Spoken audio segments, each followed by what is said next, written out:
Boss చూస్తారా? చూడను. Chance వస్తే హిందీ చూసేటోని, తెలుగు చూడను. ఛాన్స్ వస్తే వెళ్తారా? నేను అస్సలు అమ్మో దండం.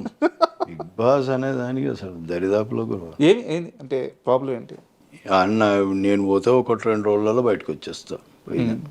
ఎందుకంటే ఆడ ఊగే అట్లా ఇంత బుర్ర పెట్టలేను, నేను తెలివితేటలు అంతా ఉపయోగించలేను. ఇట్లా ఉండాలి, అట్లా ఉండాలి, నాకు ఎట్లుంటే అట్లా ఉంటా, ఎట్లా మాట్లాడాలనిపిస్తే అట్లా మాట్లాడతా. ఏదో ఇప్పుడు మీతోనే ఏదో అప్పుడప్పుడు మంచిగా మాట్లాడుతున్నా కానీ నాకు వచ్చేదే నా భాష అలాగూ. నేను మాట్లాడేది తెలంగాణ. ఇట్లా నేను వాళ్ళతో ఇమ్మడలేనబ్బా. వాళ్ళు అంటే నాకు వాళ్ళు ఎట్లా కనిపిస్తారు అంటే అక్కడ కనిపిస్తుంటారు, దేవతలు దేవుళ్ళ లెక్క కనిపిస్తుంటారు నాకు వాళ్ళు. అంటే అంత పాషు మనం అనుకుంటా కానీ వాళ్ళని చూసినాక మనం చాలా పాష్ అనిపిస్తుంది. వాళ్ళ లోపల చూసినాక, కొందరిని చూసినాక మనం చాలా పాష్రా అనిపిస్తుంది. ఫస్ట్ టైం అట్లా అనిపిస్తుండే. ఇప్పుడు సో బిగ్ బాస్కి అయితే వెళ్ళరు.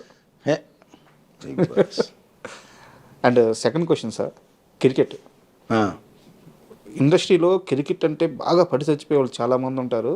అందులో శేఖర్ టాప్లో ఉంటాడని చెప్పి అంటే మేము టీవీ 4 బ్యాచ్లు తయారు చేసిండ్రు. గ్రీన్, ఎల్లో, బ్లూ, ఆరెంజ్ అని. ఓ 40 మంది, 45 మంది, ఓవరాల్ 50 మంది. అప్పుడప్పుడు ఆడేటోళ్ళు గ్రౌండ్ బుక్ చేసుకొని ఒక 4 టీంల మధ్యలో ఈ టీం